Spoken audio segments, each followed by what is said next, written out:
Samajwadi party के राष्ट्रीय अध्यक्ष अखिलेश यादव ने यूपी उपचुनाव के लिए उम्मीदवारों की पहली लिस्ट जारी कर दी है। जानिए मैनपुरी की करहल और अयोध्या की मिल्कीपुर विधानसभा सीट से किसे मिला टिकट। नमस्कार, मैं नरेंद्र कुमार और आप देख रहे हैं एनपी न्यूज। दरअसल लोकसभा चुनाव 2024 में समाजवादी पार्टी, भारतीय जनता पार्टी और राष्ट्रीय लोकदल के कुछ विधायक सांसद बन गए और संविधान के अनुसार कोई भी नागरिक देश के किसी भी एक पद पर एक समय में एक पर ही रह सकता है।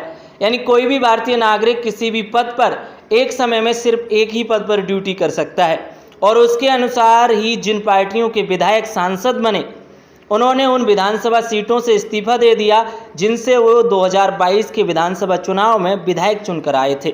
इसके अलावा कानपुर की सीसामऊ सीट पर समाजवादी पार्टी के नेता इरफान सोलंकी पर किसी मुकदमे के चलते सजा होने के बाद उन्हें अयोग्य ठहरा दिया गया, जिसके बाद कानपुर की सीसामऊ विधानसभा सीट भी रिक्त हो गई। इस सीट को मिलाकर उत्तर प्रदेश के अंदर 10 ऐसी विधानसभा सीट हैं जहां उपचुनाव होना है, जिसके चलते उत्तर प्रदेश के अंदर सभी राजनीतिक पार्टियों ने, चाहे वो क्षेत्रीय हो या राष्ट्रीय हो, चुनाव की अपनी अपनी तैयारियां शुरू कर दी हैं। और इसी क्रम में सपा अध्यक्ष अखिलेश यादव ने यूपी के इस उपचुनाव के लिए अपने उम्मीदवारों की पहली लिस्ट जारी कर दी है। इस लिस्ट में समाजवादी पार्टी ने 6 उम्मीदवारों के नामों का ऐलान किया है।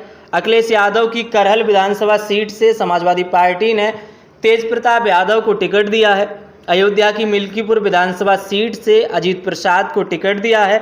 अजीत प्रसाद सांसद अवधेश प्रसाद के बेटे हैं। इसके अलावा समाजवादी पार्टी ने कानपुर की सीसामऊ सीट से नसीम सोलंकी को उम्मीदवार बनाया है, जबकि प्रयागराज के फूलपुर से मुस्तफ़ा सिद्दीकी को टिकट दिया है। इसी क्रम में मिर्जापुर के माजवा सीट से डॉक्टर ज्योति बिंद को और अंबेडकर नगर की कटहरी सीट से शोभावती वर्मा को टिकट मिला है।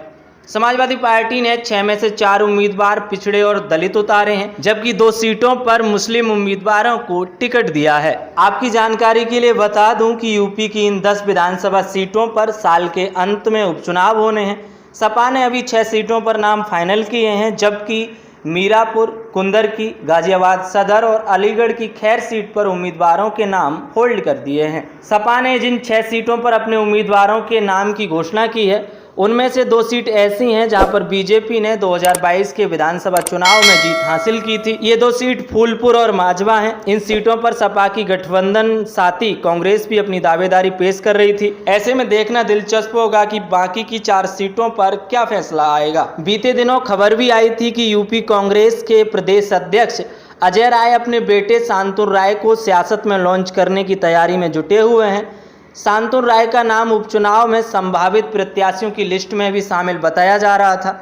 अजय राय अपने बेटे शांतनु को मिर्जापुर की माजवा सीट से चुनाव लड़ाने की सोच रहे थे, लेकिन सपा ने पहले ही इस सीट से डॉक्टर ज्योति बिंद के नाम का ऐलान कर दिया है। लेकिन एक बड़ा सवाल ऐसे मौके पर जब कल यानी कि 8 अक्टूबर को हरियाणा विधानसभा चुनाव के परिणाम आए जिनमें कांग्रेस पार्टी को बुरी तरह मात मिली, ठीक उसके एक दिन बाद ही अखिलेश यादव ने ये बड़ा फैसला लिया है।